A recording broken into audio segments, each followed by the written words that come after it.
समाधिपाद सारा हमने सुन भी लिया था, इन बच्चों ने सबने सुना दिया था। तो मोहित जी आप बाकी हैं वैसे तो, आप चाहो तो मुझे वीडियो रिकॉर्डिंग भेज देना अपनी।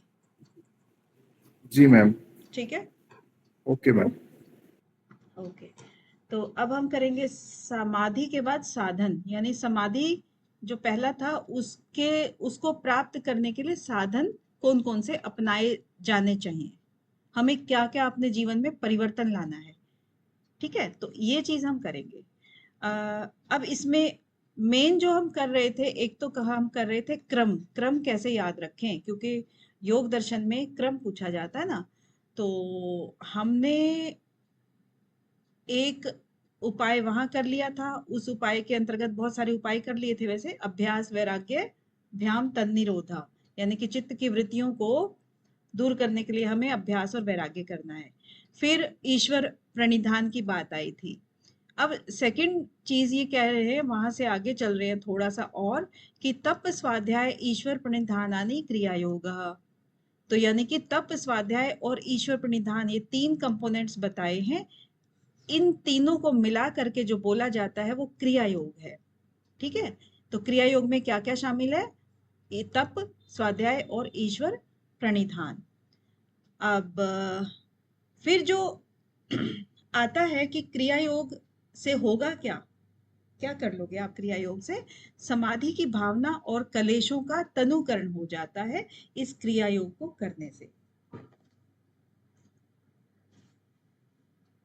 तो क्रिया योग को करने से क्या हो गया, जो हमने तप किया स्वाध्याय किया और ईश्वर के हम प्रणिधान हो गए, उसको समर्पित हो गए, तो फिर हम में क्या आ गया, एक पहली बात आ गई, समाधि की भावना आ गई कि हमें समाधि की तरफ जाना है। और दूसरा आ गया, जब अभ्यास करेंगे तो कलेशों का तनुकरण हो जाएगा, यानी कि कलेश हमें फिर आएंगे नहीं, कलेश हमें परेशान नहीं करेंगे, छोटे हो गए, क्षीण हो। ठीक है, दो कंपोनेंट्स यानी कि दो क्रिया के फल इसमें मिल गए।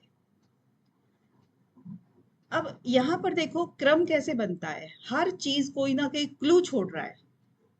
क्रिया योग से दूसरा अध्याय शुरू हुआ और क्रिया योग को क्लियर किया कि उसका फल क्या होता है।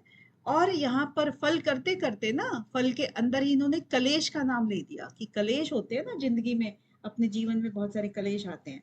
तो अब हर चीज को समझाते हैं महर्षि पतंजलि कि तुम एक एक चीज को क्लियर कर लो कि कौन सी चीज को खत्म करना है, किस चीज का क्या महत्व है। तो कलेशों की बात करी, तो कलेशों में फिर आगे इन्होंने समझाया कि कलेश जो है क्या होते हैं, अविद्या अस्मिता राग द्वेष अभिनिवेशक कलेशा। तो कलेशों के नाम लिख दिए यहाँ पर, यानी कि 5 प्रकार के कलेश बताए, जिनके नाम यहाँ पर तीसरे सूत्र में लिख दिए, अविद्या अस्मिता राग द्वेष अभिनिवेश। तो ये हैं कलेश। अब इसमें से जितने शब्द लिखे हैं उनको भी बताना पड़ेगा। अविद्या क्या चीज होती है उसको उन्होंने बताया अगले 2 सूत्रों में, इसमें और इसमें। ठीक है, चौथे और पांचवे में अविद्या क्या है, अविद्या क्षेत्रम उत्तरेशम प्रसुप्त तनु विच्छिन्न उदाहरण, यानी कि अविद्या जो है वो उत्तरेशम, उत्तर क्या होता है, उत्तर, उत्तर होता है बाद में आने वाला, है ना। हम यहाँ पर जो उत्तर है ना, डायरेक्शन को नहीं ले रहे हैं, यहाँ पर उत्तर का मतलब होता है जो भी बाद में आने वाली चीज होती है उसको उत्तर कहते हैं। तो अविद्या क्षेत्रम, क्षेत्रम क्या होता है, जन्मभूमि यानी कि क्षेत्र है, यानी कि उसका कारण है।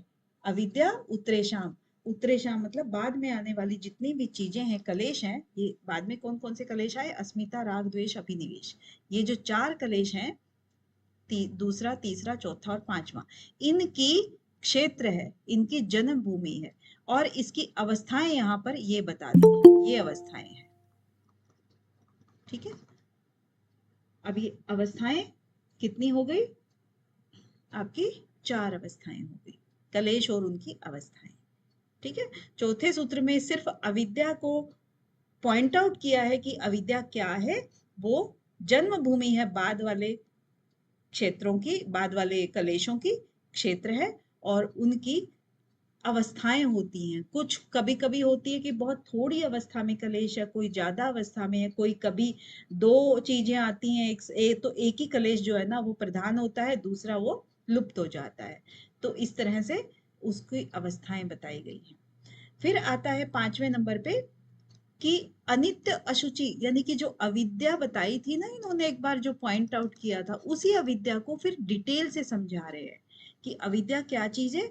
जब हम अनित्य चीज को नित्य समझ लेते हैं, इनको दो पार्ट में दे दो, अनित्य चीज को नित्य समझ लेते हैं, अशुचि को हम शुचि समझ लेते हैं, दुख को हम सुख समझ लेते हैं, और अनात्म को हम आत्म समझ लेते हैं। तो आई होप आप योग में हैं तो इन सब चीजों को बहुत अच्छे से समझते हैं। अनित्य का मतलब क्या होता है? जो चीज नित्य नहीं है, यानी कि मरणशील वस्तु, नाशवान वस्तु, उसको हम नित्य समझ लेते हैं। क्योंकि जो हम धन इकट्ठा कर रहे हैं अगली 7 पुश्तों का, पुश्त क्या होता है? आने वाली जो जनरेशन है, ठीक है। लेकिन हम क्या, हम 7 पुश्तों तक रहेंगे? नहीं रहेंगे। तो हम येन केन प्रकारेण, अगर हम धन इकट्ठा कर रहे हैं किसी और के लिए जिसको हम जानते ही नहीं है, तो फिर वो क्या हो गया? नित्य समझ के तो कर रहे हैं कि मैं तो हमेशा रहूंगा। तो उस तरह के भाव जो होते हैं वो अनित्य को नित्य समझ लेना, अशुचि को शुचि समझ लेना। अशुचि मतलब जो हमारा शरीर है वो एकदम अशुच है, तो उसको अगर हम शुचि यानी शुद्ध मान लेते हैं, अपने आप को कोई टच कर जाए, कुछ हो जाए तो हम उसको गाली गलौज करने लगते हैं, तो वो चीज भी शुचि और अशुचि के अंतर्गत आती है। दुख, दुख को हम सुख समझ लेते हैं, यानी कि ये संसार दुख में है सारा, ठीक है। तो उस दुख को, यानी कि जब धन हमने इकट्ठा कर लिया तो होना तो हमें सुख ही चाहिए उस हिसाब से, लेकिन वास्तव में वो दुख का कारण है। क्यों? कहीं चोरी ना हो जाए, कहीं कोई हमला ना कर दे, कोई कत्ल ना कर दे, कोई कुछ ना कर दे। तो ये सिर्फ एक छोटे छोटे एग्जाम्पल्स हैं। तो वो वास्तव में दुख है जिसको हमने सुख समझ लिया है। अनात्म, अनात्म मतलब हम दूसरों को हम क्या करते हैं, जो चीजों को हम आत्म अपना समझने लगते हैं, जो कि इस प्रकृति की चीज है, जो कि हमारी कभी थी ही नहीं, उसको हम अपना समझने लगते हैं। ख्यातिर मतलब समझने लगते हैं। तो इसी चीज का नाम अविद्या है, राइट। अब अविद्या को समझ लिया हमने। अविद्या के बाद क्या आता है? अस्मिता। अस्मिता क्या कहता है कि दृक दर्शन शक्ति और एकात्म ईव, ईव अस्मिता। यहाँ पर ईव के ऊपर आपका जोर होना चाहिए। ईव अस्मिता है।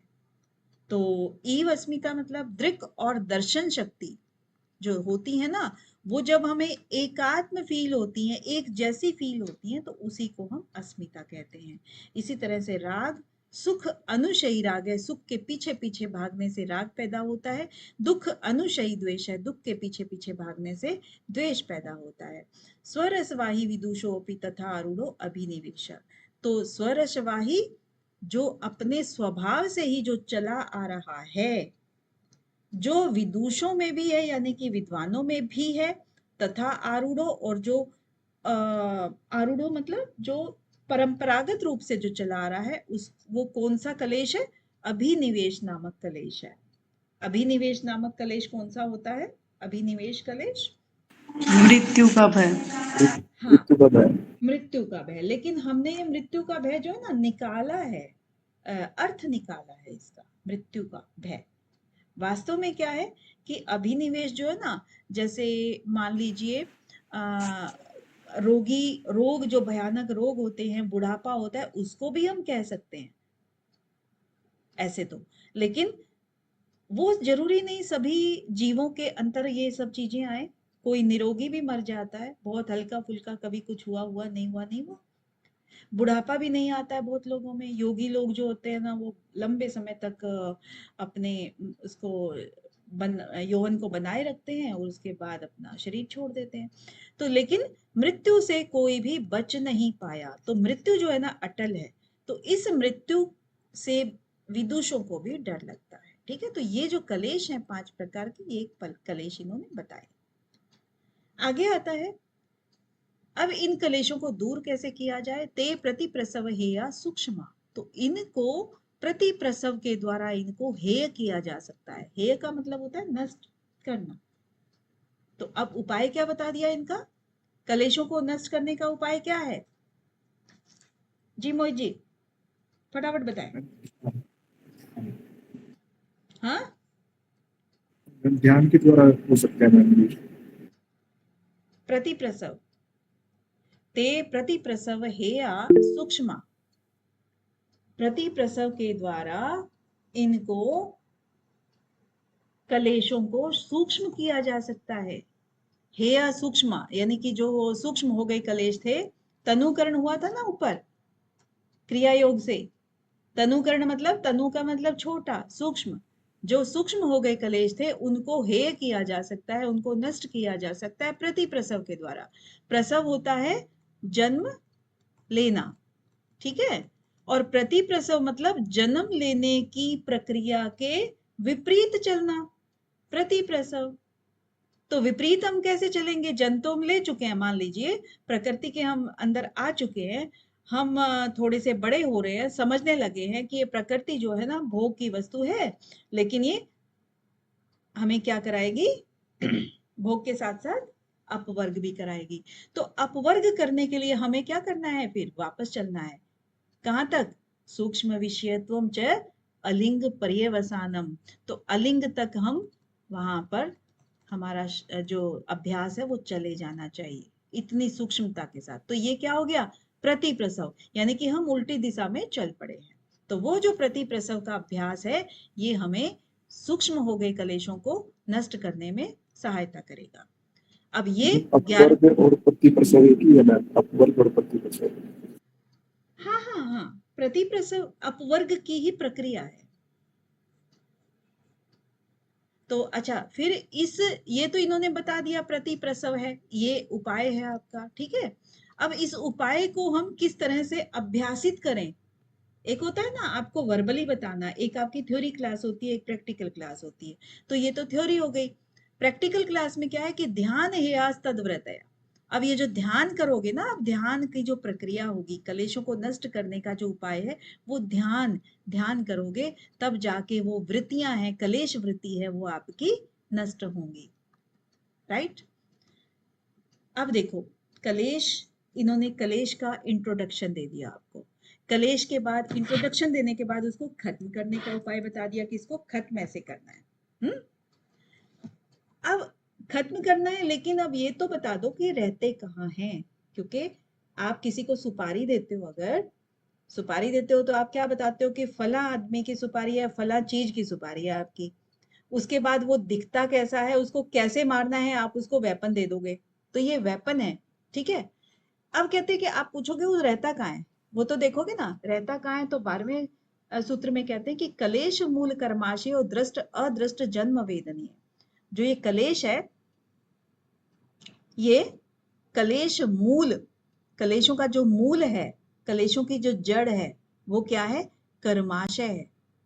कर्म आशय, जो जो हम कर्म करते हैं ना, एक एक कर्म, चाहे हम किसी के बारे में नेगेटिव थॉट यानी मानसिक कर्म ही करें, नेगेटिव हमने सोचा तो भी हमें अच्छा फल नहीं मिलेगा। तो मन वचन कर्म, इन सब तीनों चीजों से ही हम कर्म करते हैं, और वो कर्म ही हमारे कहाँ जाते हैं? मूल में जाते हैं, कर्माशय में, यानी कि कर्माशय के अंदर जाते हैं जो इन कलेशों का मूल बनता है। तो ये क्या होते हैं? दृष्ट अदृष्ट जन्म वेदनीय। ये दृष्ट अदृष्ट यानी जो कभी कभी तो हम उसके रिजल्ट देख लेते हैं और कभी कभी हम नहीं देख पाते हैं, तो उसी को दृष्ट और अदृष्ट कह रहे हैं, ठीक है। मैम मेरा पिछले इसमें श्लोक में मैं वो था डाउट था मैम, जैसे आपने बताया कि प्रतिप्रसव से और ध्यान से, तो मैम दोनों में से दोनों ही नष्ट करेंगे मैम, तो एग्जाम में मैम किसको टिक करेंगे अगर दोनों आ जाते हैं तो? ऐसे एग्जामिनर नहीं देंगे दोनों। और असल में मैंने कहा ना कि जो प्रतिप्रसव है या सूक्ष्म ते, अब सबसे पहले तो इसमें 3-4 तरह के प्रश्न बन सकते हैं इन्हीं दोनों सूत्रों में से। कैसे बनेंगे?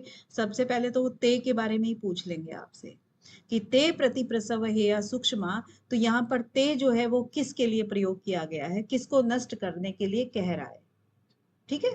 तो आपके इससे ऊपर कौन सी बात चल रही है? कलेशों की बात चल रही है, तो आप यहाँ कलेशों की बात करेंगे, ठीक है। दूसरा ये है कि इसमें ते प्रति प्रसव हेया सूक्ष्म, तो यहाँ पर सूक्ष्म जो है ना किस चीज के लिए प्रयोग हुआ है, ये मैं आपसे ही पूछ रही हूँ। तो सूक्ष्म किस चीज के लिए है? ये तनुकरण जो कलेश हो गए थे, ये उनके लिए है, ये भी उसी चीज के लिए है, ठीक है, जो सूक्ष्म हो गए कलेश थे। हेया, हेया का मतलब यहाँ पर नष्ट करने से है। फिर कहते कि कलेशों को नष्ट करने का उपाय क्या बताया है? प्रतिप्रसव बताया है। ये क्वेश्चन बनता है कि कलेशों को नष्ट करने का उपाय प्रतिप्रसव हो गया। फिर इसको अब ये भी देखिए, ध्यान हेया तद्व्रत है। अब उनको ध्यान के द्वारा, अभी मैंने मोटे तौर पर आपको बता दिया कि ये सिर्फ आपका क्या कौन सा है, मौखिक ज्ञान था, मौखिक कहेंगे इसको, और ये आपका प्रैक्टिकल ज्ञान है? ये प्रैक्टिकल करना है आपको, तो दोनों में इतना डिफरेंस है। अब एग्जामिनर की जो भी भाषा होगी आप उसके हिसाब से उत्तर दे देना। थ्योरी बोलते हैं ना इसको, थ्योरी, थ्योरी और प्रैक्टिकल है ना। ये इसने बताया है और ये करना है, ये सिर्फ बताया है और ये करने के लिए, दोनों में ये डिफरेंस है। मतलब बात ना दोनों सूत्रों में ही कंप्लीट होती है, एक में होती नहीं है। मूल का हो गया आपको कि कलेश मूल कहाँ रहते हैं? कर्माशय के अंदर रहते हैं, और जो कि दृष्ट अदृष्ट जन्म वेदनीय होते हैं, यानी कि जो हम कभी देखते हैं, कभी हमें बहुत सालों के बाद हमें उसका रिजल्ट मिलता है, कभी कभी तो अगले जन्म में भी मिलता है। यानी कि कलेश जो है ना, जो लगता है कि दुख कहाँ से आ रहा है, तो वो दुखों का कारण है। बेसिकली क्या है दुखों का कारण? कर्माशय। कलेश का, कलेशों का कर्माशय जो है ना, यानी कि कलेश जो है वो दुखों का कारण है, सीधी सी बात। अब सती मूले तद विपाको जातिरायु भोगा, तो सती मूले, स इति मूले, यानी कि जब तक इसका मूल रहेगा, जब तक इसकी जड़ रहेगी, जाहिर सी बात है, आप पेड़ को अगर ऊपर ऊपर से काटोगे तो फिर से फूट फूट के आ जाता है ना। तो जब तक उसकी मूल रहेगी, उसकी जड़ रहेगी, तद विपाको, तब तब वो विपाक करता रहेगा, वो फलता फूलता रहेगा। किस किस रूप में फलता फूलता रहेगा? जाति, आयु और भोग के रूप में फलता फूलता रहेगा। आई होप इतना डिटेल नहीं जाएंगे, जल्दी से करा देते हैं, ठीक है। जाति आयु भोग आप सबको पता है। अब ये जो जाति आयु भोग है वो किस तरह से कार्य करते हैं जब हम भोग करते हैं इनका? ते हलाद परिताप फला पुण्य अपुण्य हेतुत्व, यानी कि जिसने काम जैसा किया होगा वैसा उसको फल मिल जाएगा। ते हलाद यानी कि वो हर्ष देने वाले होते हैं, हलाद मतलब हर्ष देना, और परिताप मतलब दुख देना। तो ऐसे जो कर्म होते हैं, जो कर्माशय के फल होते हैं, जो जाति आयु भोग के रूप में मिलते हैं, वो कभी तो हमें खुशी प्रदान करते हैं, हर्ष प्रदान करते हैं, कभी परिताप यानी कि दुख प्रदान करते हैं। तो ऐसे ऐसे फल वो मिलते हैं। वो डिपेंड करता है कि आपने पुण्य कर्म किए थे या अपुण्य कर्म किए थे। डिपेंड मतलब हेतुत्वात्, वो कारण, कारण क्या है कि आपके पुण्य अपुण्य कर्मों के द्वारा ही हर्ष और शोक का आपको फल मिलता है, ठीक है। परिणाम ताप संस्कार दुख गुण वृत्ति विरोधाच दुख में सर्वम विवेकिना। अब परिणाम ताप संस्कार दुख, तो ये जो दुख है ये तीनों रूप में आया है, परिणाम दुख, ताप दुख और संस्कार दुख। तो तीन प्रकार के दुख इन्होंने बताए। कहीं कहीं किसी ग्रंथ में इसको चार दुख को भी एक तरह का दुख में काउंट कर लेते हैं, तो वो भी चार प्रकार का दुख बोल देते हैं, लेकिन हम यहाँ पर तीन प्रकार का ही दुख बोलेंगे, परिणाम दुख, ताप दुख, संस्कार दुख, ठीक है। गुण वृत्ति विरोधाच च दुखम एव सर्वम विवेकिना, तो यानी कि जो तीन प्रकार के दुख है, परिणाम ताप संस्कार। अब अगर मैं आप सबने पढ़ा हुआ है तो मैं पूछ लेती हूँ कि ताप दुख क्या होता है? कौन बताएंगे? जल्दी से बता दो। मैम शारीरिक दुख, जैसे मैम हाँ टेम्परेचर, टेम्परेचर से रिलेटेड कर सकते हैं। हाँ, चलो मान ली आपकी बात कि ताप जो है ना टेम्परेचर से संबंधित है, फिर कैसे इसको एग्जाम्पल के द्वारा समझाओगे?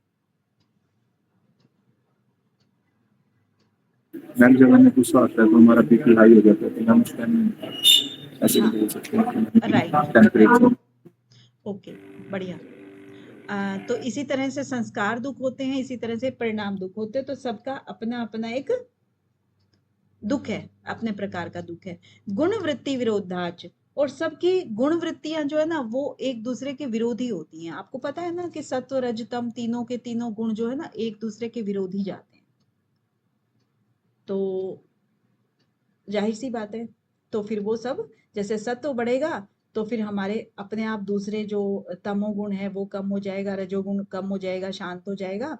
और अगर रजोगुण बढ़ेगा तो सत्वगुण भी थोड़ा साइड हो जाएगा, और तमोगुण बढ़ेगा तो मतलब वो तो तमोगुणी है ना। तो सबका एक दूसरे का अपना स्वभाव है जो कि एक दूसरे को दबाता रहता है, उभारता रहता है। जैसे एक पारा होता है ना, पारे को एक तरफ से दबाओगे तो दूसरी तरफ से वो खिसक लेगा, आगे की तरफ बढ़ेगा। इसी तरह से गुण वृत्ति विरोधाच। और दुखम एवं सर्वम विवेकिन, सभी विवेकी जन के लिए ये सब के सब दुख हैं। अब इनमें ना संसारिक व्यक्ति इनमें भी सुख खोज लेता है कि भाई नहीं नहीं, मेरे को तो पूरी जिंदगी हो गई, मुझे तो सब सुख ही सुख है लगता है, मुझे तो ऐसा कोई दिक्कत हुई नहीं है, मुझे तो अच्छा लग रहा है जीने में। तो ऐसी चीजों को विवेकी जन कहते हैं ना, वो इसको भी दुख ही मानते हैं। हुँ? तो हेयम दुखम अनागतम, अब इन दुखों से आपको ये यहाँ पर आपका दुख का क्या आ गया, शब्द आ गया, क्योंकि हमारा मेन पर्पज है पढ़ने का यहाँ पर क्रम बनाना, है ना। तो क्रम बनाएंगे तो यहाँ पर जब हम दुखों की बात शुरू करी ना हमने 15वें सूत्र में, तो एक चतुर्व्यूहवाद से एक वो आ गया हमारा बना हुआ। तो चतुर्व्यूहवाद में क्या होता है, दुख, दुख का कारण, और दुख का वो कौन सा था उपाय, हे हेतु, हान और हानोपाय, है ना। उससे निवारण और निवारण होने का जो कैसे हम उसका निवारण करेंगे। तो आपका हो गया हेयम दुखम अनागतम। तो हे कौन सी चीज है इनमें से, यानी कि कौन से दुख को हम हेय कर सकते हैं, त्याग कर सकते हैं, भविष्य में आने भविष्य वाले को। क्योंकि देखिए हाँ, भूत वाला तो हम भोग ही चुके हैं, है ना। और वर्तमान को आप चेंज नहीं कर सकते हो, वर्तमान तो आपका चल ही रहा है ना। केवल और केवल आज आप ऐसे काम करो जिससे कि भविष्य में आपको कोई दुख ना हो, इसको आप त्याग सकते हो, इसको कंट्रोल कर सकते हो। ठीक है, तो हेयम दुखम अनागतम। तो ये आपका आ गया, ये सूत्र वगैरह ना थोड़ा सा याद करना इनको कि 16वें सूत्र में इन्होंने चतुर्विवाद की स्टार्टिंग करी है। 16 में क्या पूछा है, हेयम दुखम अनागतम, कौन सा दुख त्यागने योग्य है। फिर है 17वें में दुख का कारण, हेय हेतु। भाई दुख तो कह रहे हो आप त्याग दो, भविष्य का त्याग दो, कोई बात नहीं, लेकिन उसका कारण क्या है, कैसे। तो दृष्ट दृश्यो संयोगो हेय हेतु। तो दृष्टा और दृश्य का जो संयोग होता है वही दुख का कारण होता है। जो बौद्ध थे ना, उन्होंने यही तो खोज करी थी कि दुख क्या है। मैं तो दुख के जड़ में जाना चाहता हूं कि वो होता ही क्यों है। तो होता क्यों है मतलब दुख का कारण खोजने के लिए गए थे। तो कारण खोजा, तो दृष्टा और दृश्य का जो संयोग होता है, यानी कि प्रकृति और पुरुष का जो मिलन होता है, उनका जो संयोग होता है, वो इस प्रकृति के अंदर आता है, तरह तरह के पदार्थ देखता है, तो उनका संयोग जो हुआ वही दुख का कारण बनता है। अब यहाँ पर दृष्टा और दृश्य दो शब्द आए हैं, दृष्टा और दृश्य। तो सबसे पहले हम दृष्टा को ना लेकर के दृश्य को लिया है महर्षि पतंजलि ने। तो दृश्य से संबंधित इन्होंने दो सूत्र कहे हैं, 18 और 19। 18 में क्या कहा है दृश्य में, प्रकाश क्रिया स्थितिशीलम भूत इंद्रियात्मकम भोग अपवर्गार्थम दृश्यम। तो दृश्य क्या चीज है ये इन्होंने बताया है। दृश्य बताया कि जो प्रकाश क्रिया स्थितिशीलम, शीलम मतलब जो स्वभाव, शील का मतलब स्वभाव होता है। तो जिसका स्वभाव, यानी हम किसके बारे में बात कर रहे हैं, दृश्य के बारे में, यानी कि प्रकृति के बारे में। ठीक है, तो जिसका स्वभाव प्रकाश क्रिया स्थिति, अब इन्हीं को दूसरे शब्दों में हम क्या कहेंगे रंजना जी। मैम सत रज और तम। यस, सत्व रज और तम, यानी कि जो प्रकृति सत्व रज तम स्वभाव वाली है, एक बात कह दी इन्होंने। ठीक है, फिर कहा इन्होंने दूसरी बात, जो भूत जिसके अंदर है, यानी कि पंचभूत, पृथ्वी, जल, अग्नि, वायु, आकाश, ये पंचभूत हैं। फिर इंद्रियात्मक भी है वो, यानी कि सारी उसमें इंद्रियां हैं, ठीक है, तन्मात्राएं, इंद्रियां, सब कुछ आ गया इसमें। तो ये इसने एक बात और कह दी। फिर कहा कि ये भोग भी कराने वाली होती है, क्योंकि पुरुष है, पुरुष ये प्रकृति के अंदर आकर के भोग ही तो करेगा, यानी कि रहेगा तो प्रकृति के बिना वो एक क्षण भी नहीं रह सकता, क्योंकि श्वास यानी प्राण भी लेना है उसने, अपने अंदर श्वास भी लेना है तो भी वो प्रकृति के अंदर से लेगा। तो भोग करता है, और भोग करने के बाद जब उसको समझ आता है इस पूरे खेल को, भगवान की बनाई इस दुनिया को, तो फिर वो अपवर्ग भी वो प्रकृति ही कराती है, उसी के संसाधनों की सहायता से ही वो अपवर्ग करता है, ठीक है। तो मोटे तौर पर इसने बता दिया कि प्रकृति क्या क्या है। प्रकृति प्रकाश, क्रिया, स्थिति के स्वभाव वाली है, इसके अंदर पंचभूत और इंद्रियों से मिलकर ये बनी हुई है, और भोग भी कराती है और अपवर्ग भी कराती है। 19 में थोड़ा सा और डिटेल से बताते हैं कि विशेष अविशेष लिंग मात्र अलिंगानी गुण परवाणी। गुण परवाणी मतलब एकदम मूल पृथ्वी तक चले, मूल प्रकृति तक चले जाते हैं, ठीक है। तो विशेष अविशेष लिंग मात्र अलिंगानी। अब मुझे ये बता दो, इन 4 शब्दों में से किसी को कोई डाउट है? अगर है तो डिस्कस करेंगे, नहीं तो नहीं करेंगे। No ma'am. क्लियर है मैम। ठीक है, क्लियर नो है। मैम, क्लियर है मैम। ओके, क्लियर है। तो निहारिका जी मुझे बताएंगी कि विशेष, अविशेष, लिंग मात्र और अलिंग, इनकी मुझे थोड़ा सा बता दो कि विशेष क्या होते हैं। निहारिका जी जल्दी से। मैम अलिंग प्रकृति। मैंने पहले विशेष पूछा ना, विशेष, यहां से शुरू हो जाओ। मैम मैंने थोड़ा ध्यान से सुना नहीं। नहीं नहीं, विशेष के अंतर्गत कौन कौन से तत्व आएंगे, कितनी चीजें आएंगी विशेष के अंतर्गत, बस ये बताओ। मैम अभी याद नहीं है, रिवाइज नहीं किया मैंने। अच्छा, पूजा जी आप बताएं जल्दी से। स्थूल भूत आएंगे मैम विशेष में। स्थूल भूत आएंगे। स्थूल भूत मतलब बता दो फटाफट फटाफट, कितने हैं, संख्या में कितने हैं, जल्दी से। 5 मैम। 5 क्या है भूत? पंच पंच महाभूत जो है। अच्छा, ये आएंगे 5, ठीक है। आपका क्लियर हो गया, आंसर हो गया। रंजना जी।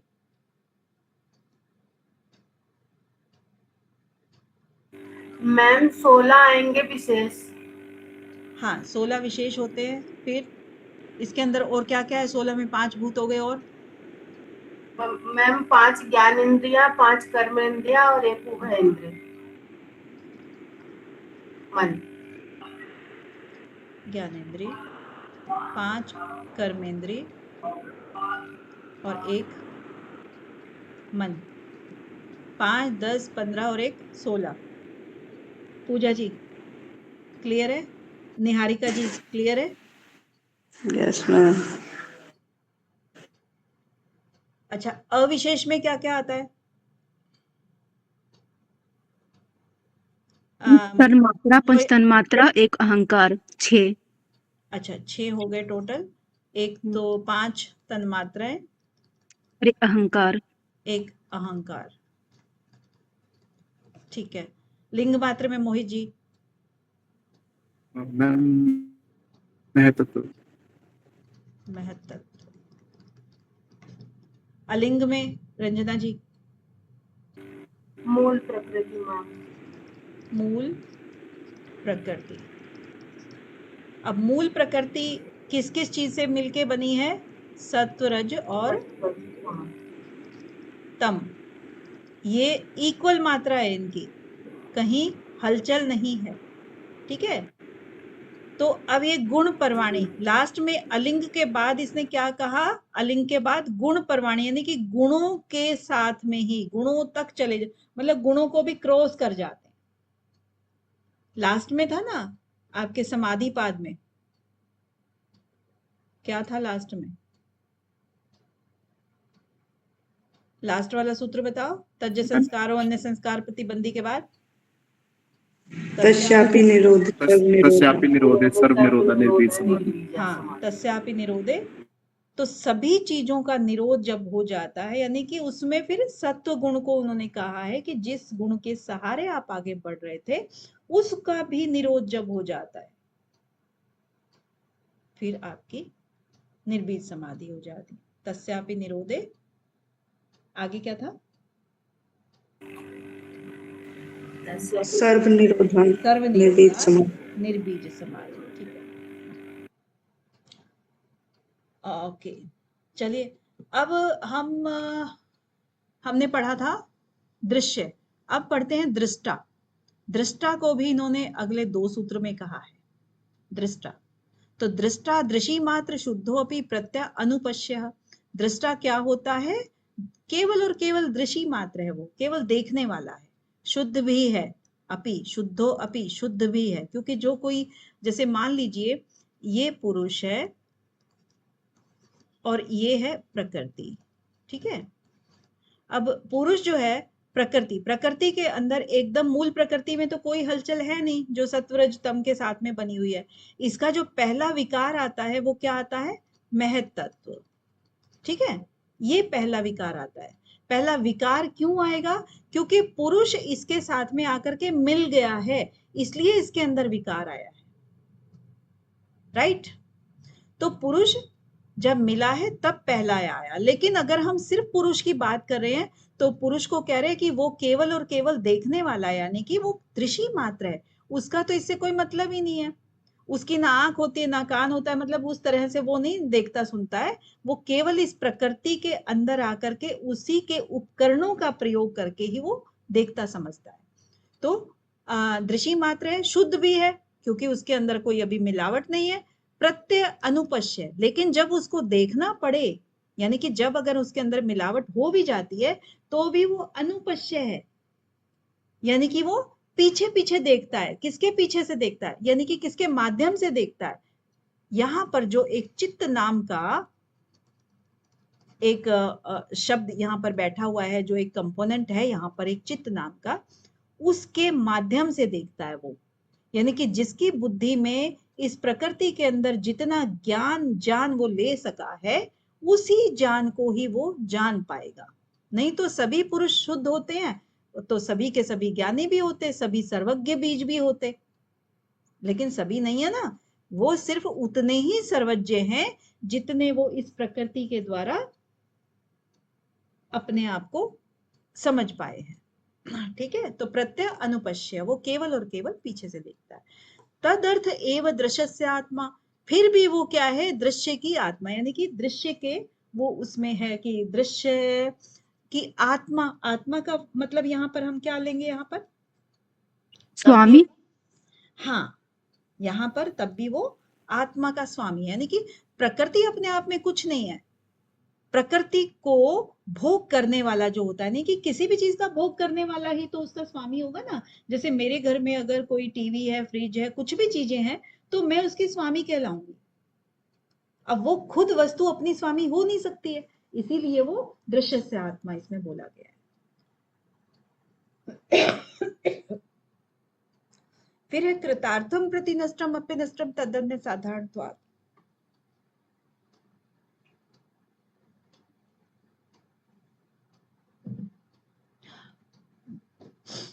मैम मेरा एक डाउट था मैम, जैसे जो नए तत्व की उत्पत्ति होती है ना, वो पुरुष के योग से होती है या फिर मैम गुणों के अंदर छेड़खानी होती है, जो गुण साम्यावस्था में नहीं रहते? तो मैम ये दोनों अलग अलग बात है या एक ही बात है? पुरुष का प्रकृति के साथ संयोग होना और गुणों का अलग अलग वो होना, साम्यावस्था में न रहना। नहीं, मैं आपका क्वेश्चन ठीक से नहीं समझी कि आपने अभी क्या बोला कि जब मैम महतत्व की उत्पत्ति तब होती है ना जब मैम ये सत्व रज तम तीनों साम्यावस्था में नहीं रहते हैं। हाँ, ऑब्वियसली, मतलब ये पहला स्टेप क्या होता है? जब पुरुष प्रकृति के अंदर आता है तो फिर सत्व रज तम, इन तीनों की अवस्था में थोड़ी सी हलचल होती है, माइनर से, उसी से हल्का फुल्का क्या होता है? आपका महतत्व उत्पन्न होता है, यानी कि वो शुद्ध बुद्धि लगा लो आप, उसको बुद्धि तत्व भी बोलते हैं और महत तत्व और भी मैम बोलते हैं। इसी बात को ऐसे बोल सकते हैं कि पुरुष का प्रकृति से संयोग हुआ तब महतत्व की उत्पत्ति हुई। हाँ हाँ हाँ हाँ, बिल्कुल, महत तत्व तभी तो है। अच्छा, नेक्स्ट आता है कृतार्थम प्रति नष्टम अपि नष्टम तद अन्य साधारणत्वात्। अब पुरुष और प्रकृति की हम बात कर चुके हैं, ठीक है, क्या होती है। अब ये कह रहे हैं कि जो कृतार्थ हैं, कृतार्थ मतलब आपको समझाया हुआ है कई बार, कौन नहीं जानता है कृतार्थ के बारे में? कौन नहीं जानता वो हैंड रेज कर ले एक बार, कौन नहीं जानता है कृतार्थ के बारे में? सब जानते हैं। तो कृतार्थ है ना, जो भी कृत हो गए हैं, जो भी इस दुनिया से सब कुछ पा चुके हैं, इनको जिसको किसी चीज की कोई इच्छा नहीं है इस प्रकृति से, तो वो जो है सब उनके प्रति नष्टम। अब बात किसके बारे में कर रहे हैं यहाँ पर? अगर ये हम कह रहे हैं, ये जो सेंटेंस आया है वो किसके बारे में आया है? कृतार्थम प्रति नष्टम। अब ये पुरुष के बारे में बात की जा रही है या प्रकृति के बारे में बात की जा रही है? पुरुष के बारे प्रकृति में, क्योंकि भोक्ता तो वही है ना। पुरुष के बारे में है मैम। अच्छा, रेणुका जी, निहारिका जी, आप भी बताएं जरा।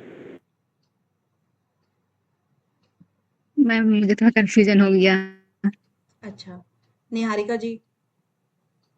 मैम पुरुष के बारे में। अच्छा, देखो पुरुष तो यहाँ पे लिख ही दिया है ना, ये रहा पुरुष। कृतार्थ किसको बोलेंगे? कृतार्थ तो पुरुष ही है ना। कृतार्थ, कृतार्थम प्रति नष्टम, कृतार्थ के लिए ये नष्ट हुए के बराबर है। ये कौन? प्रकृति। तो यहाँ पर प्रकृति के बारे में बात हो रखी है। कृतार्थ के लिए नष्ट हुए के बराबर है अपि अनष्टम, लेकिन वो किसके लिए नष्ट नहीं हुई है? अब यहाँ पर भी किसके बारे में बात हो रही है, किसके लिए नष्ट नहीं हुई है? वो भी प्रकृति की बात कर रहे हैं। तद अन्य साधारणत्वात्, जो अन्य साधारण जन है उनके लिए प्रकृति अभी भी बनी हुई है। तो बात किसके लिए कर रहे हैं? अभी भी बनी हुई है। पुरुष थोड़ी बना हुआ होगा, प्रकृति ही बनी हुई है। तो यहाँ पर प्रकृति के बारे में चर्चा हो रही है, जो कि सिर्फ और सिर्फ मोहित जी ने सही बताया है। अब देखिए, स्वस्वामी शक्ति और स्वरूप उपलब्धि हेतु संयोग। अब ये कह रहे हैं, क्योंकि यहाँ पर प्रकृति के बारे में अभी और क्लियर हो गया ना आपको, कि स्वस्वामी शक्तियों स्वरूप उपलब्धि हेतु संयोग, यानी कि जो संयोग होता है वो अपने स्वामी के स्वरूप की उपलब्धि के लिए होता है इनका संयोग। यानी कि जो पुरुष होता है उसको अपने ही स्वरूप का ज्ञान कराने के लिए ही इनका संयोग कराया जाता है। ठीक है, स्वस्वामी शक्तियों स्वरूप उपलब्धि हेतु संयोग। क्लियर है सबको? और तस्य हेतुर अविद्या, और इसका जो संयोग का कारण है, क्योंकि इसमें देखो क्लियर नहीं लिखा है ना, लेकिन आपको ये पहले वाले सूत्र से जोड़ करके करना पड़ेगा। अब इस संयोग का कारण, तस्य, तस्य का मतलब यहाँ पर क्या आता है? संयोग। ये देखो छोटे छोटे प्रश्न बन सकते हैं आपके, अब थोड़े से गहरे में, क्योंकि ये शब्द क्या कहते हैं आपके। तो तस्य, तस्य का मतलब है संयोग। ये संयोग का जो हेतु है, संयोग का जो कारण है, वो क्या है? अविद्या है। अब आपका प्रश्न आ सकता है कि भाई पुरुष और प्रकृति के संयोग का कारण क्या है? अविद्या है। अब आता है आपका तद अभावात। अब तद, फिर यहाँ पर तद आ गया, किसका अभाव होने से? अविद्या का अभाव, क्योंकि हमने इसको तो मुजरिम ठहरा दिया, ठीक है, कारण ठहरा दिया ना, सब चीजों का कारण भाई कौन है? अविद्या है। अब अविद्या का अभाव अगर हो जाता है, तद अभावात, अविद्या का अभाव होने पर क्या होगा? संयोग का अभाव हो जाएगा, क्योंकि मोक्ष की प्राप्ति हो जाएगी तो संयोग कैसे होगा? संयोग नहीं हो पाएगा। हानम तद दृश्य कैवल्यम, तो फिर हान से मुक्ति, हानम यानी कि दुखों से मुक्ति मिल जाएगी आपको। मुक्ति का उपाय है ना, दुखों से मुक्ति का उपाय। तो हानम तद, जब हान हो जाएगा यानी कि दुखों से जब मुक्ति हो जाएगी, तद उस अवस्था में दृश्य, दृश्य मतलब पुरुष का कैवल्य हो जाएगा, यानी कि वो केवल यानी मोक्ष की प्राप्ति हो जाएगी। ठीक है, तो अविद्या का अभाव, संयोग का अभाव, संयोग का अभाव तो दुखों से मुक्ति, दुखों से मुक्ति तो पुरुष को मोक्ष की प्राप्ति। तो स्टेप बाय स्टेप आप ऐसे चलोगे। अब इसका उपाय क्या है, यानी कि दुखों से मुक्ति तो उसने बता दिया, अगेन वही बात है, ये थ्योरी है आपकी और ये आ गया प्रैक्टिकल।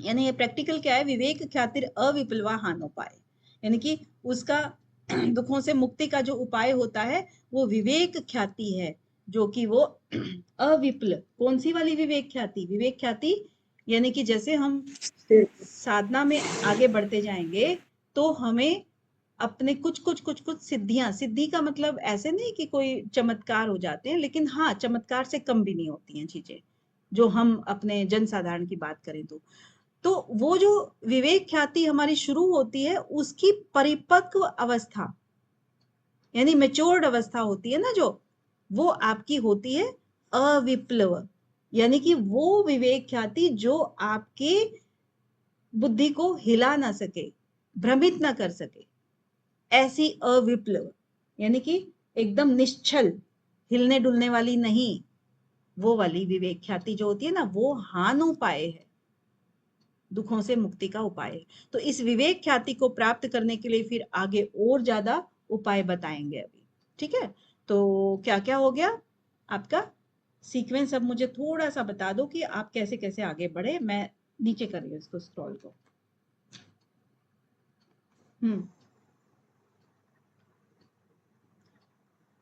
रेणुका जी।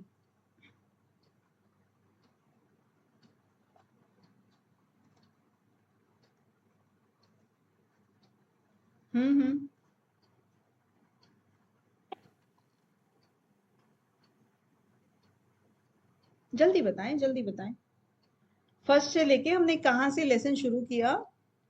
और मैम स्टार्टिंग प्रक्रिया योग से। हाँ, सुनाने नहीं है, ऐसे कोई ऐसा नहीं है कि आपको सूत्र सुनाने हैं, बट एक बार को बस मोटे तौर पर बता दो कि हमने क्रिया योग किया, क्रिया योग से तप स्वाध्याय, अगर आपको याद है तो आप बोल सकते हो। उसके बाद उससे क्रिया योग का फल क्या था, उसके बाद उसके अंदर जो शब्द आया वहां से आपने क्रम को कैसे बढ़ाया सूत्रों में, वो चीजें आप बता दो।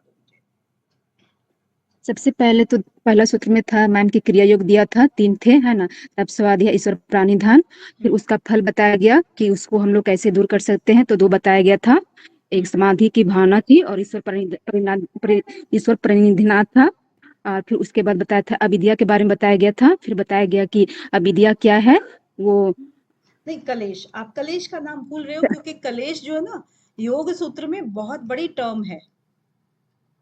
यस मैम कलेश, हाँ उसके बाद क्लेश आता है, क्लेश बताया गया है अविद्या, अस्मिता, राग, द्वेष, अभिनिवेश, और उसके बाद बताया गया कि जो अविद्या है क्या है, क्षेत्र भूमि है, जो बाकी जो इसके बाद जो 4 क्लेश है उसकी, और फिर आगे फिर उसका डिफिनेशन बताया गया सब क्लेशों का, अवस्थाएं बताई गई, डेफिनेशन सॉरी मैम अवस्थाएं बताई गई, उसके बाद फिर उसको दूर कैसे कर सकते हैं, तो 2 अवस्थाएं हैं, अवस्थाएं हैं कौन, प्रसुप्त, तनु, विच्छिन्न, उद्रानाम, ये 4 अवस्थाएं हाँ 4 अवस्थाएं बताई गई, और उसके बाद फिर इसको दूर कैसे कर सकते हैं, तो एक बताया गया था प्रति प्रसव द्वारा और ध्यान है यश द्वारा। स्टॉप स्टॉप स्टॉप अभी नहीं, चलिए आपने कहा अविद्या, ठीक है मोहित जी, इसके आगे आप शुरू हो जाओ जरा। यहाँ से मैम अविद्या, अस्मिता, राग, द्वेष, अभिनिवेश, इन 5 को सूत्रों में मैम एक्सप्लेन किया, अविद्या क्या होती है, अनित्या सोचिए, और मैम उसके बाद अगर हमारा फिर कि ये जो हमारे अविद्या है इसको खत्म कैसे किया जा सकता है, प्रतिपरसव से और मैम ध्यान से अस्तविद्या।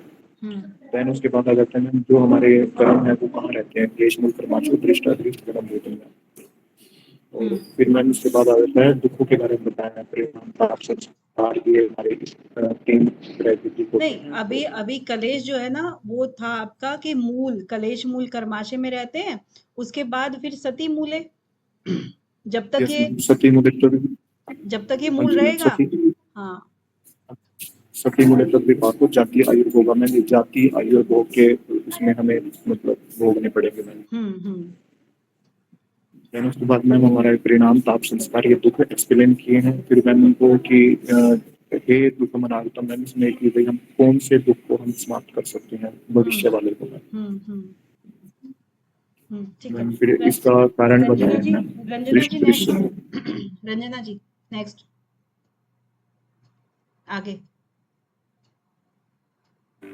मैम दृष्टा दृष्ट संयोगो दृष्टा मतलब दृष्टा और दृष्ट के संयोग से है हेतु होगा।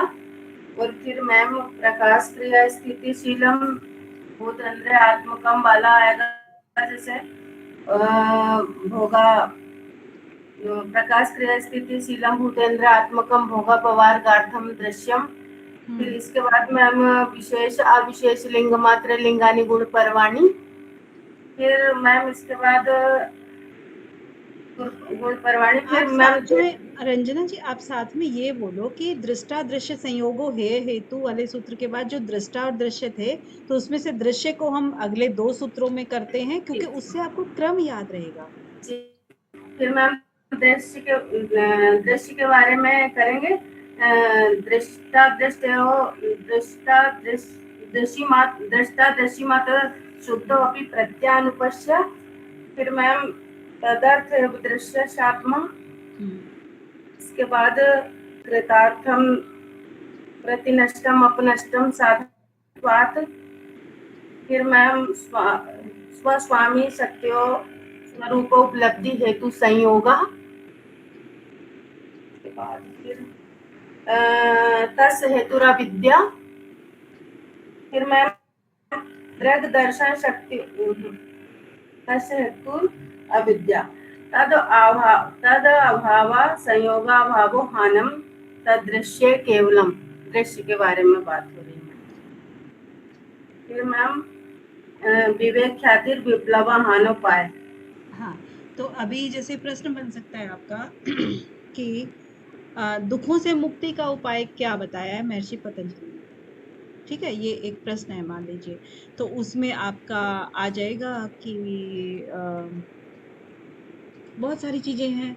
अब उसमें विवेक ख्याति भी आ सकती है, विवेक ख्याति अविप्लवी आ सकती है। तो विवेक ख्याति या विवेक ज्ञान इस तरह की बातें ना कुछ इधर उधर करके बोल सकते हैं। तो आपको वही चीज उठानी है जो आपके सूत्र के अंदर है, अपनी समझ से मत उठाना। जी मैम। जो सूत्र के अंदर है सिर्फ वही उठानी है। जी मैम। ठीक है, तो आज के लिए इतना ही, फिर मिलते हैं कल। जी ओके मैम। जी मैम।